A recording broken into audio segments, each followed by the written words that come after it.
Good morning, good afternoon, good evening. Welcome to the Doctors Inclusive, one of my favorite online webinar series that we host here. Please introduce yourself in the chat and let us know where you're dialing in from. We kindly ask that you stay on mute if you're not speaking. I'll be muting everybody now. And I'm excited to introduce Nancy Davis, our Executive Director and Chief Creative Officer at the Global Wellness Summit, who will introduce our two very special guests today. Over to you, Nancy. Thank you, Kendra. The Doctor is Inclusive series was born of our collective desire to educate ourselves about the challenges facing underserved communities with respect to health and wellness, and also to learn what we as a passionate, committed global industry could do to lead change. Enter Dr. Nicola Finley, a physician, board certified in internal medicine, fellowship trained in integrative medicine, and currently working in her own boutique consulting business, which focuses on health disparities, workforce wellness, and women's health. Thankfully, Nicola is also on the advisory board of the Global Wellness Summit and has been instrumental in bringing awareness of health disparities to our delegates at the past few Global Wellness Summits, and will again in Tel Aviv, where she will tell a remarkable story with incredible health outcomes. And she also, of course, presents to our devoted virtual audiences. This doctor is most certainly in. The topic today is Asian mental health, not something frequently discussed, even though hate incidents against the Asian community has alas been on the rise. Nicola has invited as her guest today Hong Kong native Ophelia Yeung, Senior Research Fellow at the Global Wellness Institute. I like to lead with that particular fact from Ophelia's long and incredibly impressive resume, because we want to lay claim to her extraordinary scholarship, which in no small measure, along with her colleagues, put the Institute, its research on the map. She's an economist, a wellness devotee, a brilliant mind, a groundbreaker when it comes to research, yet surprisingly late to the pickleball craze, something perhaps she'll share.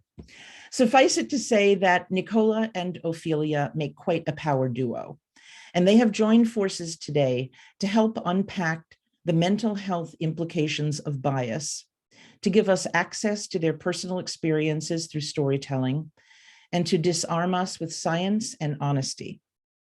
They are both very important to the wellness industry and to us, and we love them dearly. Nicola Finley and Ophelia Yeung.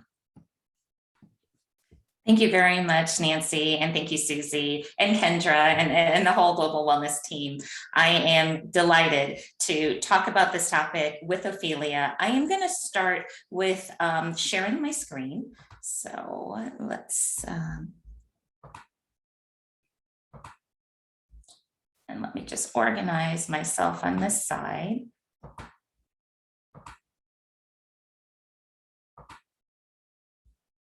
Let me just move this over.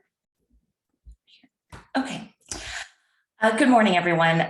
We are going to be talking about mental wellness in the Asian American community and communities. It's such an important topic that's not discussed often. If any of you have been on the webinar before, you know that we strive to be inclusive of diversity, whether it is race, gender identity, disability, age, gender. Over time, I strive to touch on the various topics. And as I said, I'm delighted to have Ophelia as my guest. And I should say, Ophelia and I had a chance to chat in person at the Boston Global Wellness Summit, though we had been in contact through the Global Wellness Summit. So this is going to be quite special. So let me advance my slide, which is, hold on 1 minute, here we go. I will be giving a brief PowerPoint presentation. I'd like to share statistics. I'd like to share evidence-based approach to this topic and information. We'll have a in-depth conversation with Ophelia from her perspective, and she will share her story. As you know, this webinar is about storytelling, so I'll invite the audience to share their stories. You can always put questions in the chat if you have questions of me as I'm going through the presentation. When we share stories, you can always put comments in the chat, and Nancy and Susie will also invite you to unmute during the portion of sharing your story to have an opportunity to share your story on this particular topic. And when we think about mental health in the Asian American community, we are going to be focusing in on the stigma of mental health in the Asian American communities, as well as broadening the conversation to include immigrants. Because of the Asian American community, 2/3, according to studies, 2/3 are immigrants. So this is also an immigrant story that we'll be talking about. The next webinar is, it's quarterly, will be August 2nd at 10 a.m. Eastern time. So go ahead and put that on your calendar. I'm going to start with this picture. This is because I think it's just so nice to see the diverse faces. This picture is from the PBS special Asian Americans. And if anyone saw this 5-hour docuseries, feel free to put in the chat your thoughts about it. The director of the series just happened to give a presentation at my local university here. So I had an opportunity to hear her share her story in telling this story of immigration, the story of the contributions and challenges of the Asian American communities. This month, May, happens to also be Asian American Pacific Islander Heritage Month, where we celebrate the contributions of the Asian and Pacific Islanders in the United States. The month of May was chosen to commemorate the immigration of the first Japanese to the United States on May 7th, 1843. And to mark the anniversary of the completion of the Transcontinental Railroad on May 10th, 1869. And the majority of the workers who laid the tracks were Chinese Americans. So from this picture, you can see there's a rich diversity within the Asian American Pacific Islander community. And I'd like to go over that in a lot more detail. So when we think of Asian, and AAPI is that umbrella term that we use. Asian is a person having origins in any of the original peoples from the Far East, Southeast Asia, or the Indian subcontinent, including, for example, and you can see the list. Native Hawaiian or other Pacific Islander is a person having origins in any of the original peoples of Hawaii and the other Pacific islands. So the AAPI community consists of 50 ethnic groups speaking over 100 languages. So when we talk about Asian Americans, Native Hawaiians, and Pacific Islanders, we're really talking about a large, diverse, heterogeneous group. Asian Americans are the fastest growing minority population in the United States. Native Hawaiian and Pacific Islanders are the third fastest growing majority population. According to the census data from 2020, if we look at the breakdown in terms of the subpopulations, Chinese, 5.1 million in the United States, Filipino, 1.4 million, Vietnamese, 2.2 million, Korean, 1.9 million, Japanese, 1.6 million. So like I shared, this is a diverse group and a large group in the United States. So it's important for us to have this conversation. I shared that this is a heterogeneous group. And what I mean by that is that there's a wide range of socioeconomic status, geographic resident locations, primary languages. There are differences in terms of levels of English proficiency, difference in terms of the status of whether they were born in the United States or born in a different country, immigration status, religion, and more.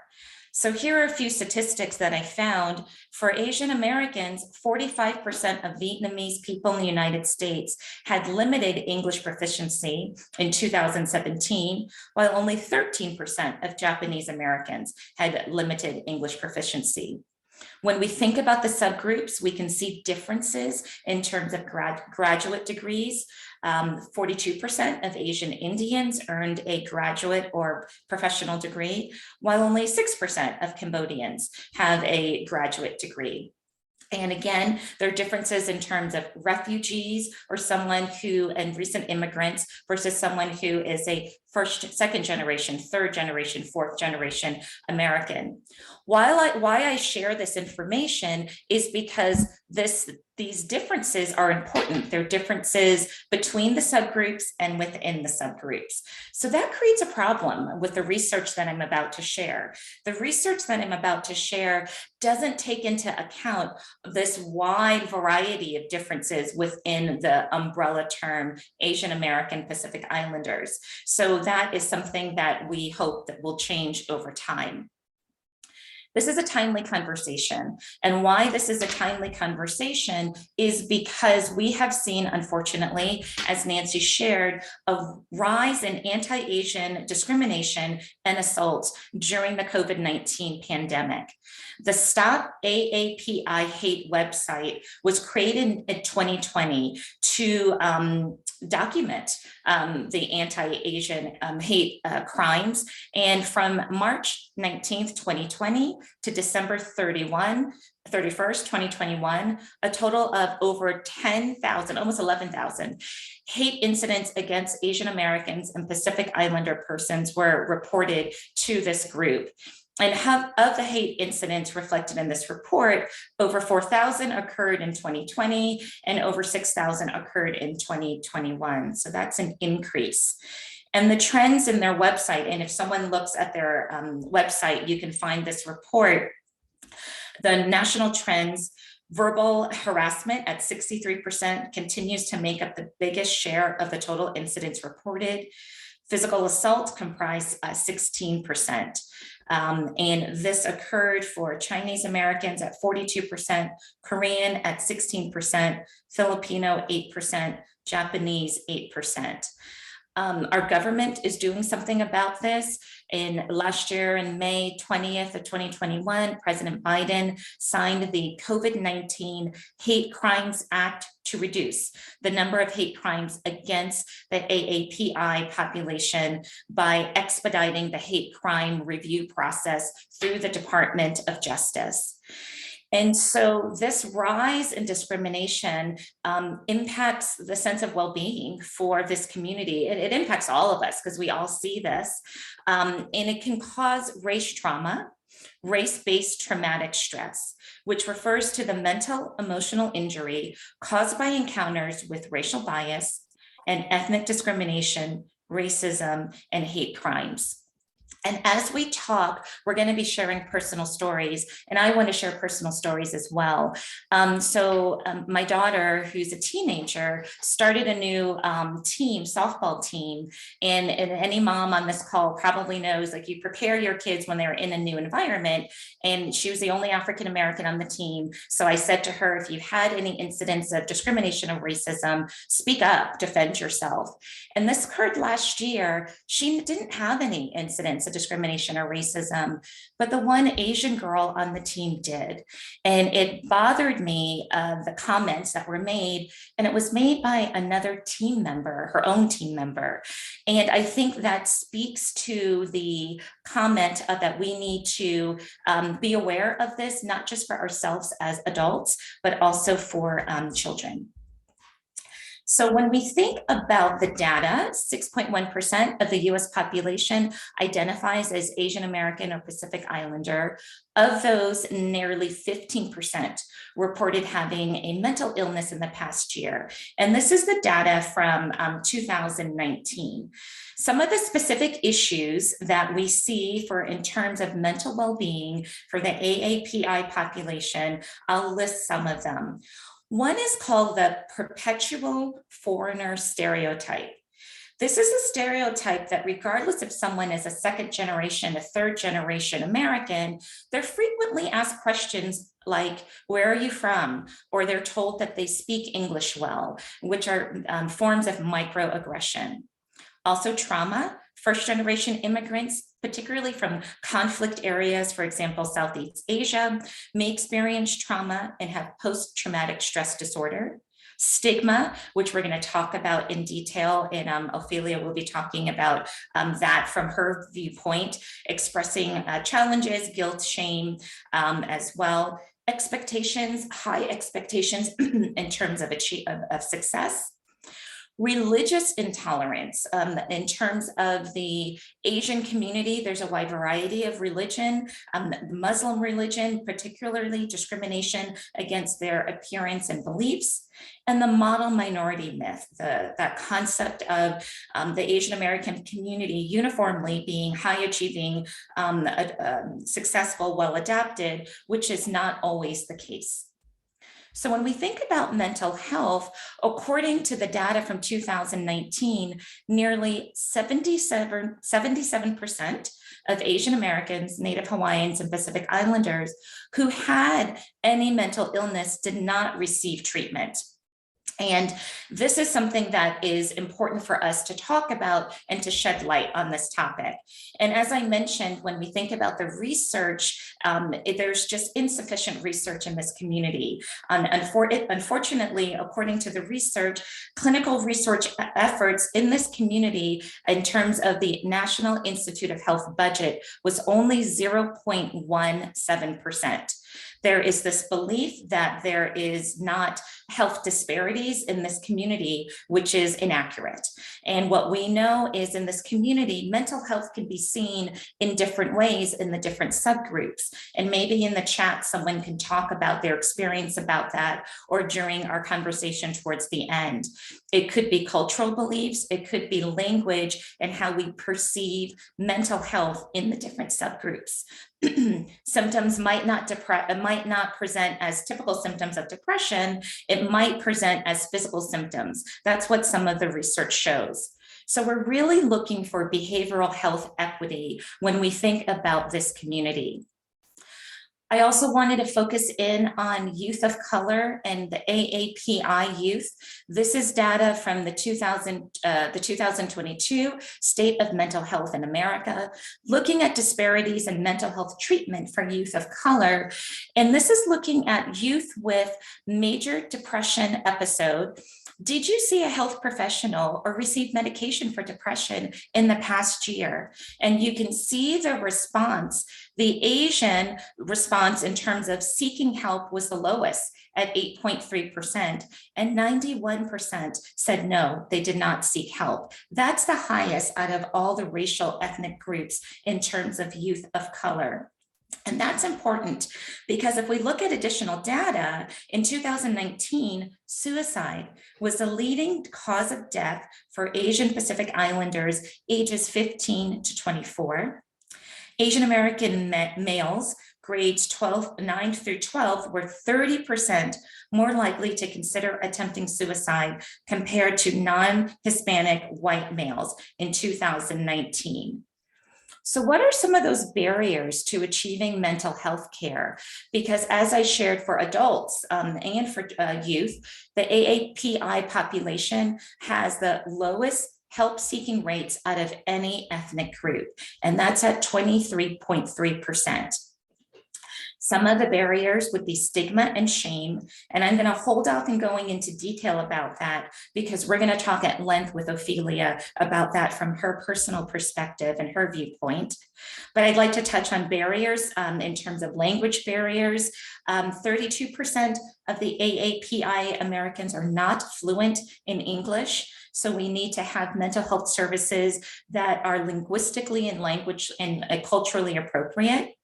It goes back to the model minority myth, and that's that idea that the Asian Americans are uniformly high achieving, hard workers, obedient, and achieve high academic achievement. And if we apply that myth across the board, that allows for, that is a stereotype, and that is not encouraging members to break free of that stereotype to seek mental health care because it causes pressure to meet that myth. Insufficient insurance health coverage. Native Hawaiian and other Pacific Islander populations have a higher uninsured rate at 9.3%. Immigration status plays a role, and it's the fear of jeopardizing their immigration status or citizenship application process by seeking help. Faith and spirituality also plays a large role, whether there's a wide variety, as I shared. It could be someone who's Buddhist, Hindu, Muslim, other religion affiliations, and religion offers us a built-in support system, but might also create some barriers in delaying receiving care. Also, alternatives to treatment. If we think about the Asian American culture and the subgroups, there might be the commonality of reaching towards alternative medicine, that mind-body approach, and that might be in place of professional help as opposed to complementing professional health, and then finding culturally appropriate care. When we talk with Ophelia, we're going to talk about mental health stigma. I wanted to go over the definition, which is the disgrace, social disapproval, or social discrediting of individuals with mental health problems. There are different types of mental health stigma. When we think of the different types, we can, and what this causes is isolation, rejection, discrimination, and marginalization. And there are fears and anxiety associated with seeking care. It could be from self-stigma or personal stigma in terms of negative attitudes about their own mental wellness. It could be public stigma, which is held by the general population, a general public, in terms of misconception, fears, and prejudice. There could be perceived stigma, which is related to public stigma about the attitudes of others towards mental illness. It could also be professional stigma. And as a physician, I think about this. There are stereotypes and prejudices about mental health that can negatively impact the care that a patient receives. If a health professional is pessimistic about the likelihood of someone getting better, or using language that's demeaning or dismissive. There's also institutional stigma or structural stigma in terms of negative attitudes or beliefs towards patients with mental health from an organization policy point of view. So we could see how this could create obstacles. In the chat, you can put in your thoughts about this. I hope for us to share stories around mental health stigma from the viewpoint of the AAPI community. And Ophelia and I will talk about this in more detail, because research shows that there's a higher level in the AAPI community around certain stigma types compared to white Americans. And that would be around self-stigma compared as more so than that public stigma that I talked about. Also, the length of time someone is here in the United States in terms of second and third generation immigrants plays a role. There was one research that interesting article that I read talking about the rates of mental health services. The usage of that depends on the generational status of Asian Americans. 2.1% of first generation Asians seeking mental health care, 3.5% of second generation Asian Americans, 10% of third generation Asian Americans. So the higher the generation in terms of the here in the United States increases the usage according to the study.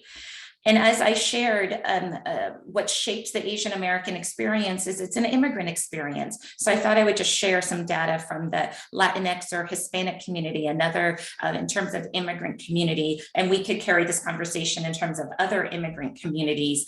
What the studies show is that immigrants from Asia, Latin America, and Africa use mental health services at a lower rate than non-immigrants. And in this study looked at Puerto Ricans, Cubans, Mexicans, and Colombians. This was a study out of Florida, and the mental health stigma remained one of the most important barriers for accessing care, especially among Puerto Ricans in that particular study.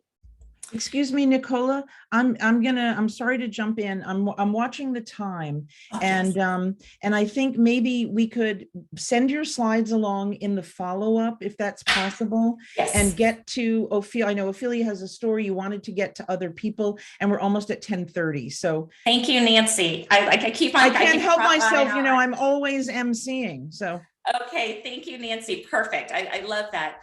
Okay, so for Ophelia, Ophelia, I'm so excited to hear Ophelia sharing her story. And Ophelia, Nancy introduced her, but I'd like to go into more detail. She's a senior research fellow who's an economist who has extensive experience in research and consulting for business, nonprofit, multilateral, and government organizations, including 20 years plus at SRI International as the co-director of the Center of Science.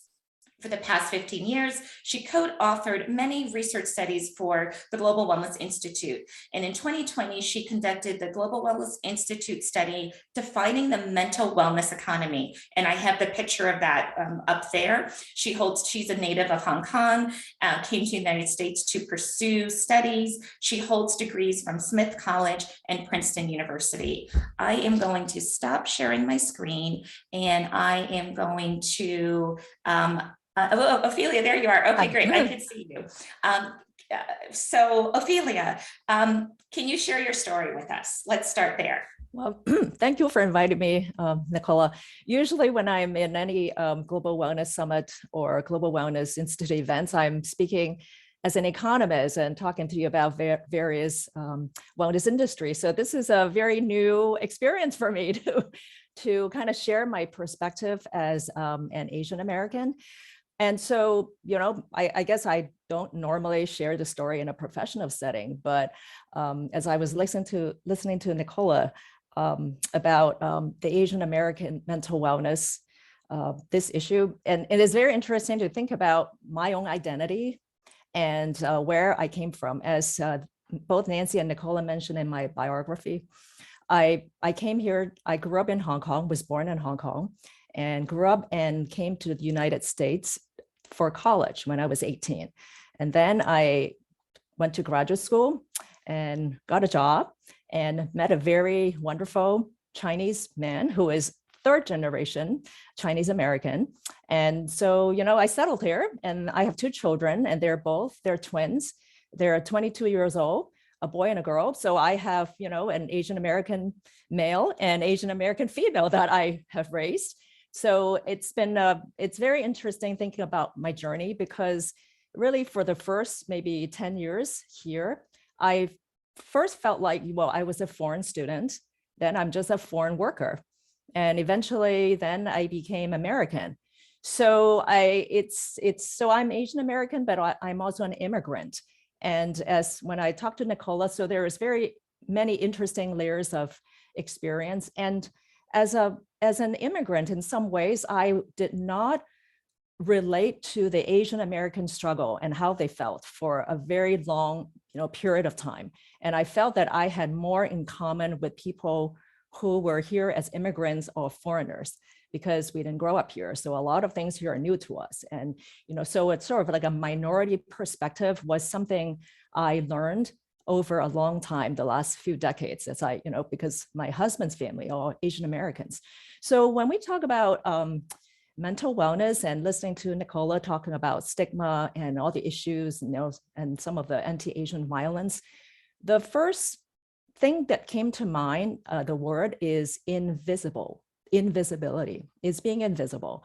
Because when I think this word, a lot of Asian Americans feel this way about, you know, not being seen, or that what we experience is not being validated, because there is a sense of, oh, you're kind of like, almost like white people, you're so successful, you know, you're just one of us. So when there are issues that we experienced, it's even sometimes being dismissed by people we know very well or by our friends, because they cannot believe that we actually experience this, because aren't you just like one of us? And as Nicola and I talked about, you know, our children, and Nicola shared the story about her daughter at school, I also shared a story about my daughter's experience. And my daughter just graduated from college last year. And she's a artist and political science major. And when she was in her college a few years ago, and she was an illustrator for her school newspaper. So she would illustrate stories. She would be asked to illustrate stories. And in one of the instances, she was asked to draw something about a story. I can't remember. I hope it's not about mental health, but it could be about reading or mental health. But she drew this figure of a female student. And when the editor returned the copy back to her, the editor changed the look of the eyes and the nose and said, "Oh, we're going to publish this copy because I made it better." And my daughter was so astonished because she based that drawing on her own features.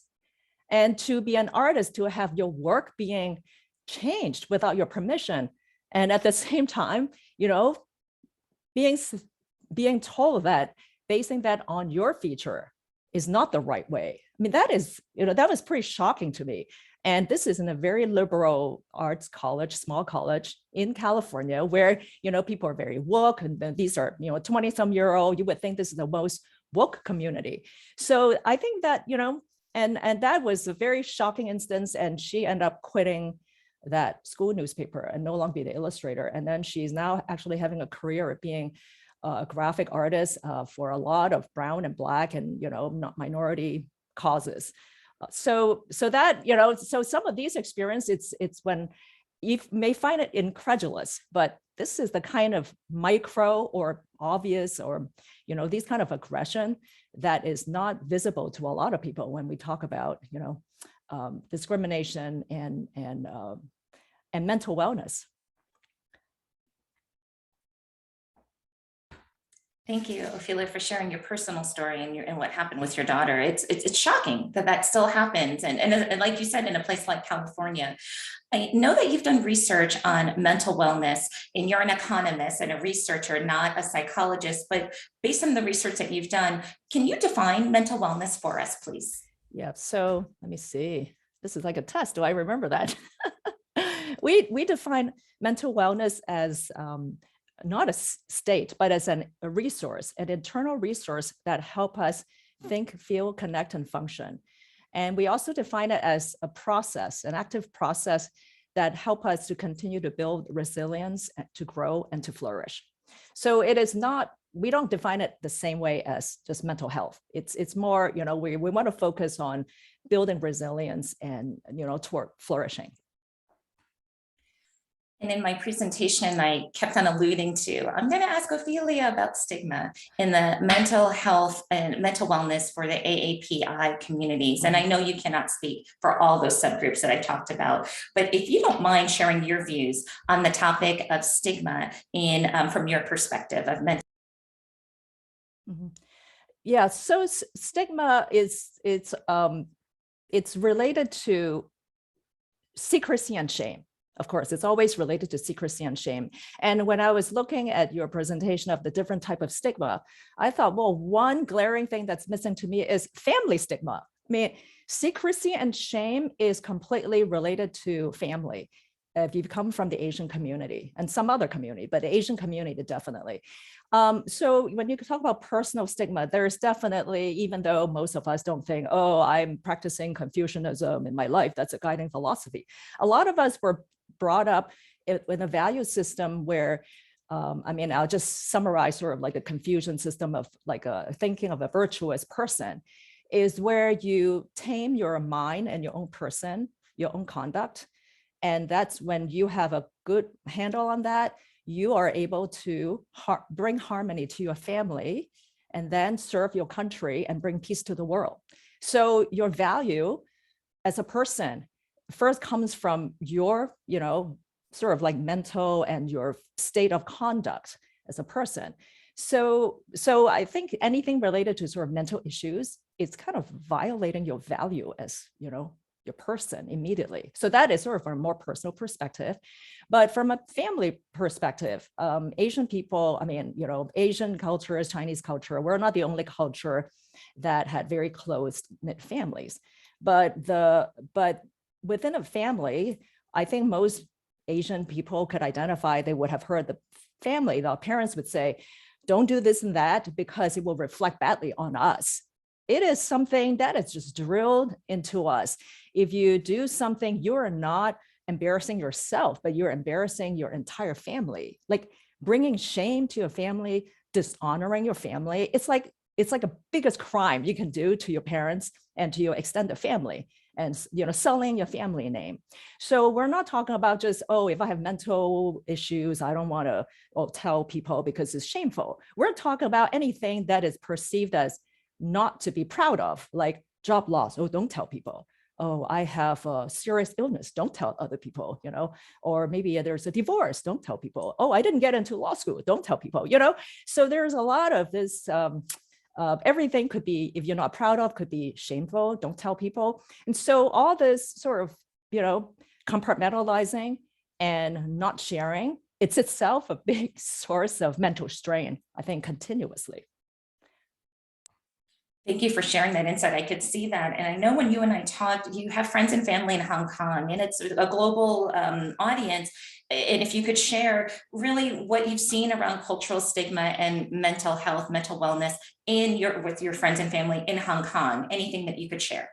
Yeah, there's of course a lot of similarities, but I would say among my Chinese friends in Hong Kong, the stigma is even stronger. And it comes out as first is denial. Like the person may deny it, like I don't, and the parents may deny it. We've often talked about, some of my friends said, if your child has ADHD, whether they're just hyper, if they have a learning disability, that kid is stupid, or oh, autistic kid, well, they're crazy. They use these sort of labels and always negative. And so they would want to marginalize those people or not tell. If it's in their family, then you don't want to reveal that, because then your family or your child may be marginalized. So that is even more so, I would say, in Hong Kong. And also, I mean, like during COVID, it's just, it's stressful for everyone all around the world. But I have heard from so many friends from Hong Kong, it's just very unbearable. And sometimes the strain within a family comes out in sort of the silence treatment. Silence is a way of sort of punishing the people around you. Instead of, talking about it, you just get into silence. So, and I actually read an article in South China Morning Post, which is, the major English speaking newspaper. And they actually talked about how it is a form of emotional abuse.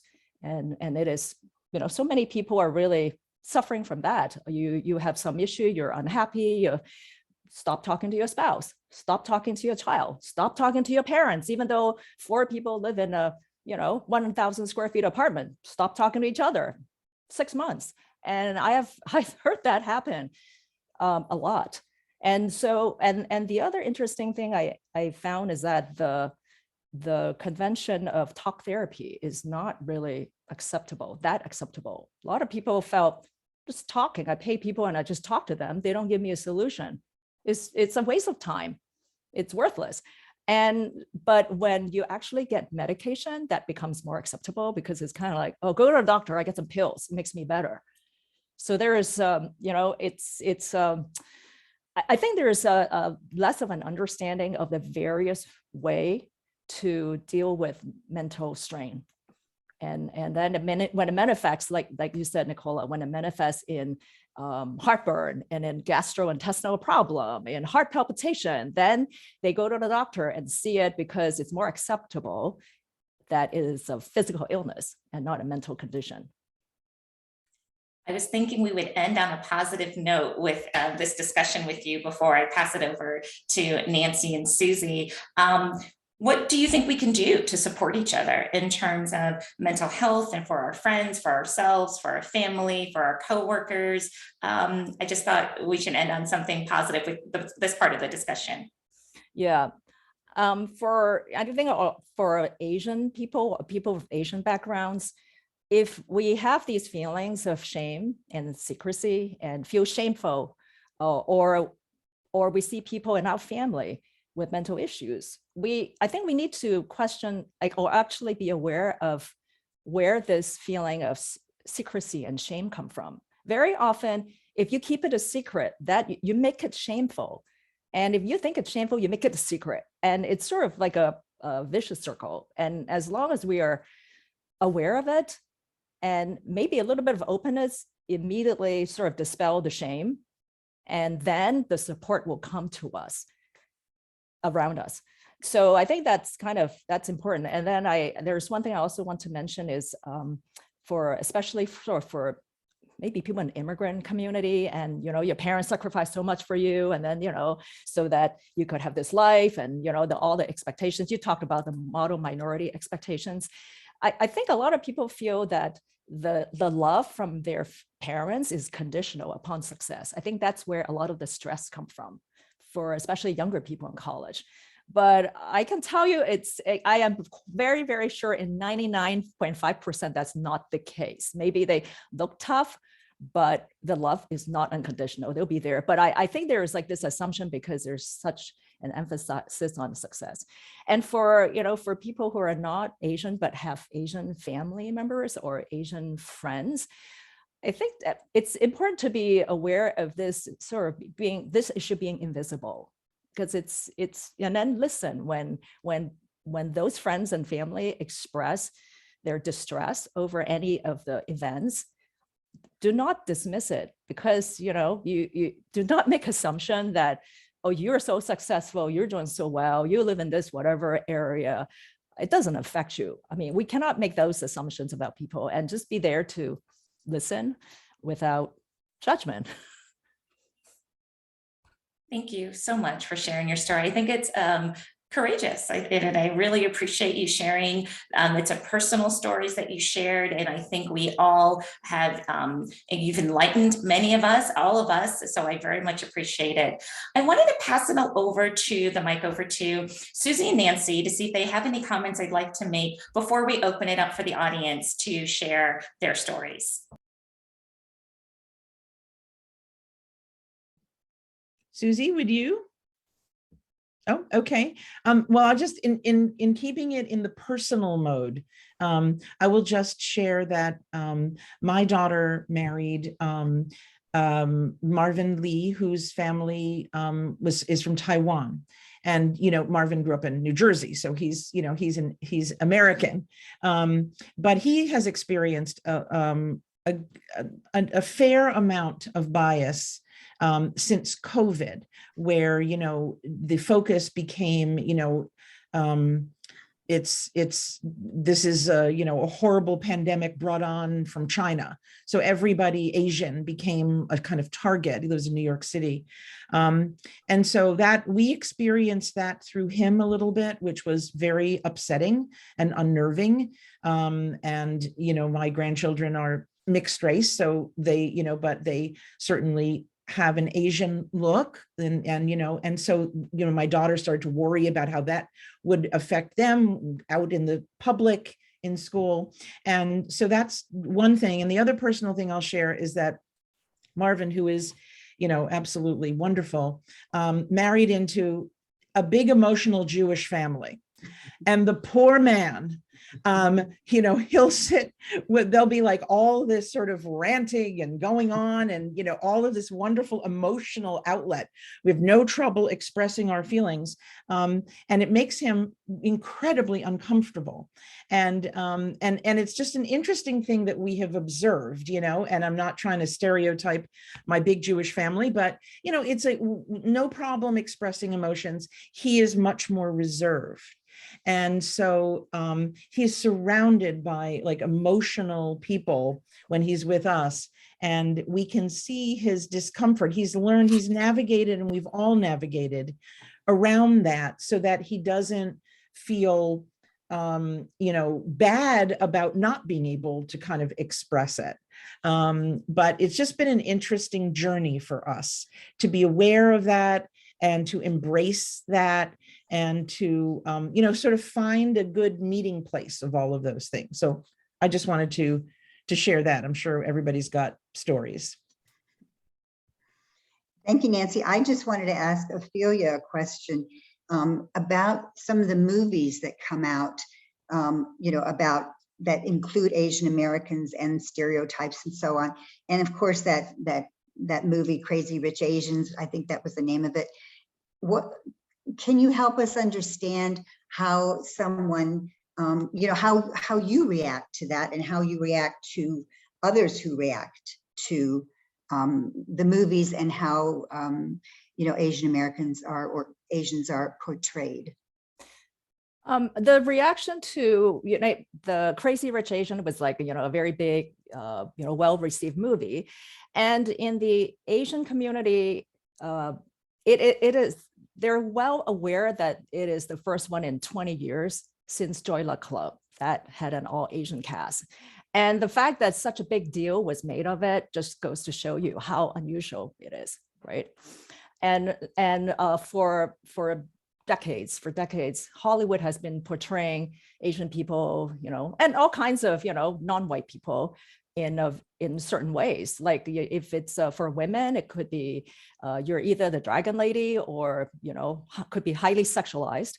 And Asian men, it's you're the nerd, the scientist, the grocery store, somebody, generic person, or the butt of the joke. It's right. And so it has not been positive. And so one thing I want to mention is it's actually my son alerted me to that there had been this anger among Asian men for many decades of how they are being portrayed in Hollywood and how it really had been maybe probably affected their ability to date and marry, because this one thing we haven't talked about, there statistically, a lot more Asian women marry outside the Asian or marry Caucasians or outside, but there are far fewer Asian men who would marry non-Asian men, non-Asian women. It's definitely, it's like the way that society see people, Asian men, Asian women, and people of different races. It's very much shaped by Hollywood. So I'm glad you asked that question. Should we have anyone unmute or put your hand up, and I'll have Nancy kind of help to navigate that in terms of sharing stories for a minute or two. Does anybody want to put their hand up in the chat or within the Zoom?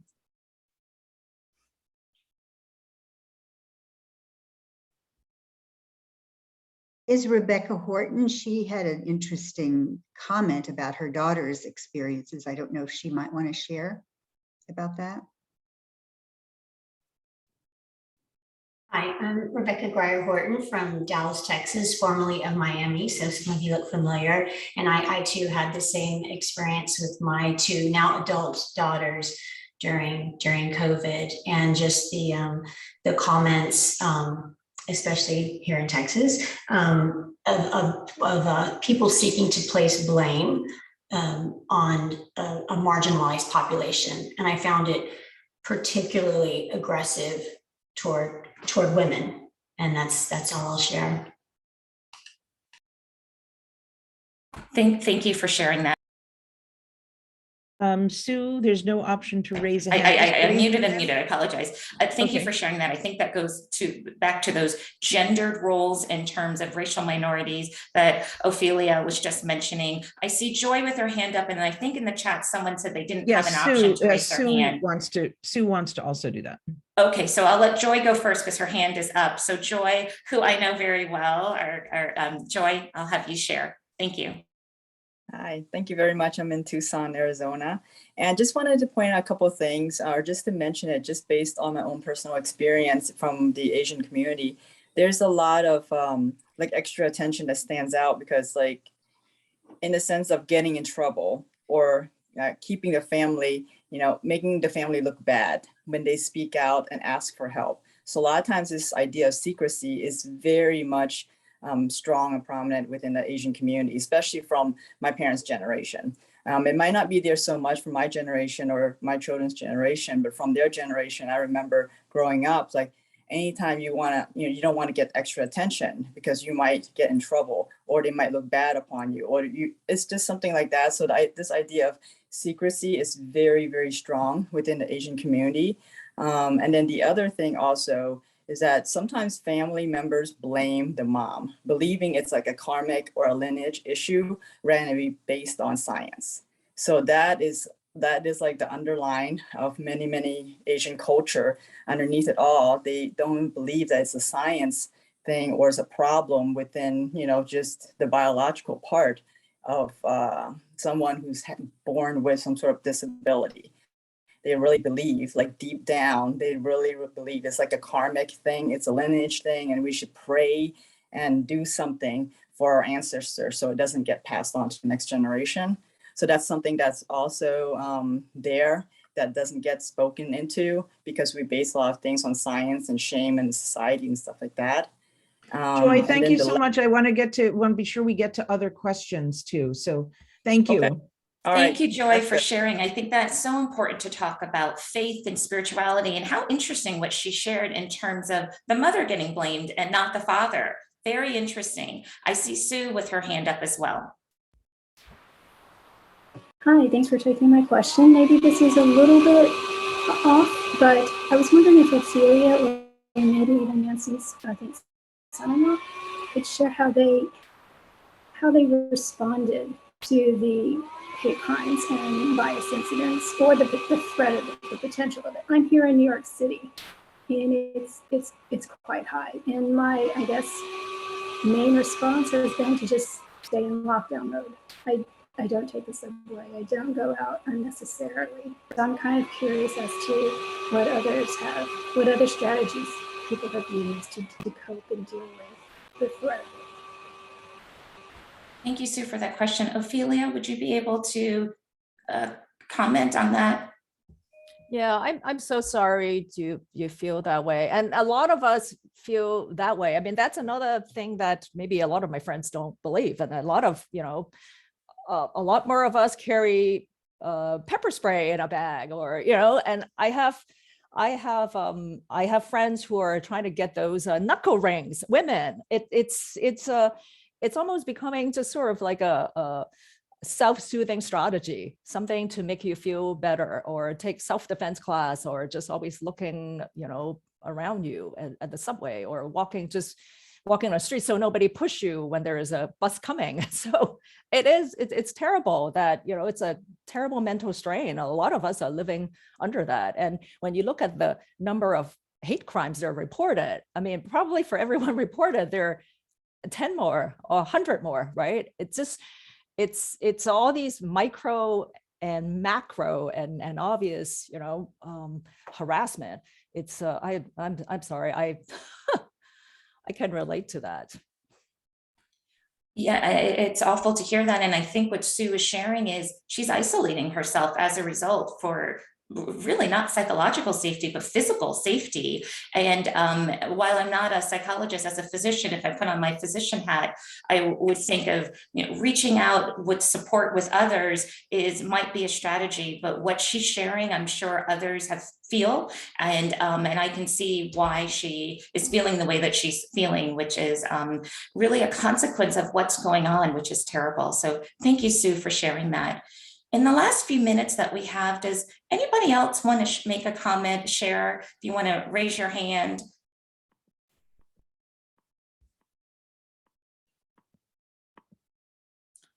Nancy, in the chat, was there, thank you. I can see Kathy, I can't see the chat very well, so I'm gonna, someone put in the chat, just sharing that what I find helpful is to seek, connect with other support groups, sharing ideas, tools to help ourselves and each other was helpful, and find a group with similar interests to help take away the stress mine away.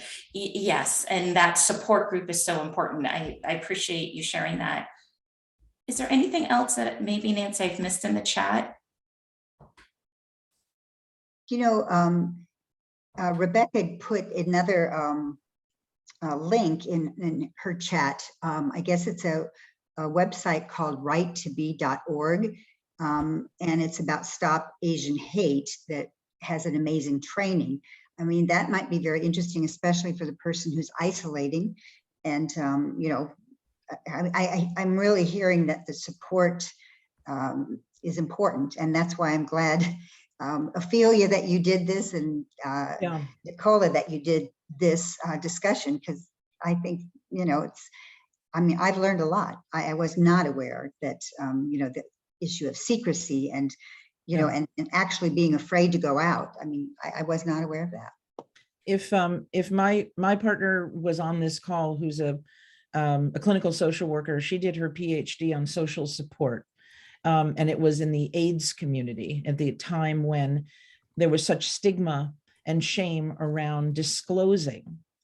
So she did her dissertation on self-disclosure and social support.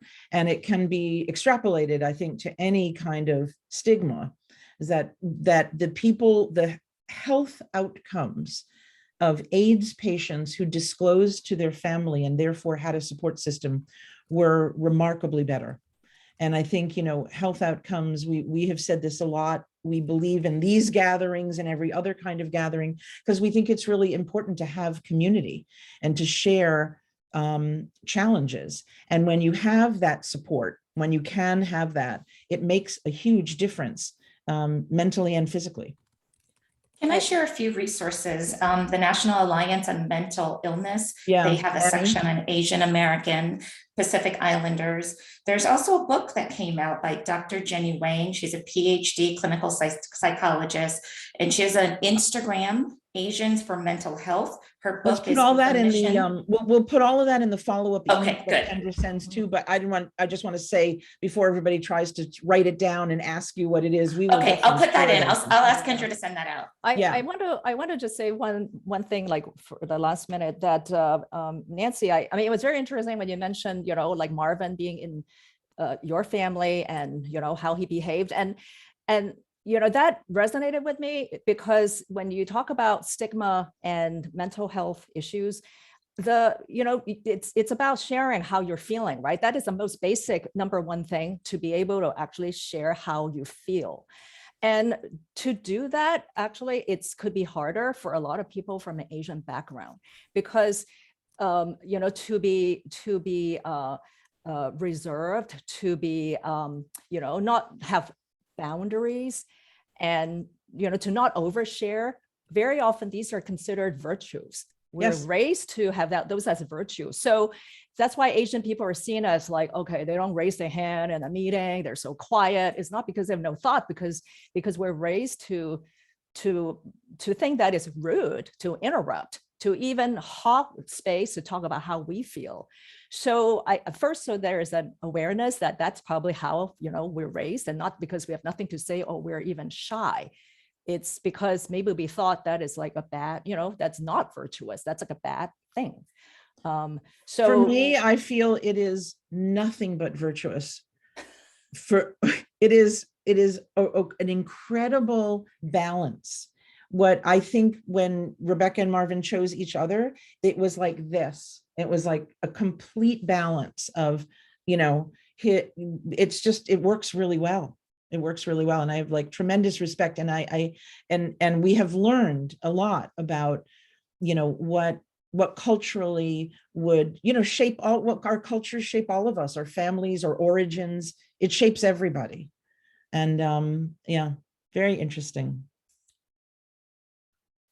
Well, thank you all for participating on this call. And Kendra, I will work with Kendra and we'll get the slides out and resources out. And Ophelia, thank you for being our special guest. It was just important to shed light on this topic. And clearly we have more questions and more needs to be done. Thank you, Nicola, for leading this series with such grace. Thank you, Nancy and Susie. Bye, everybody. Have a good day. Thank you. Bye. Thank you. Thank you to everyone. Thanks, Bye-bye. everyone. Thank See you you. next time. Bye-bye.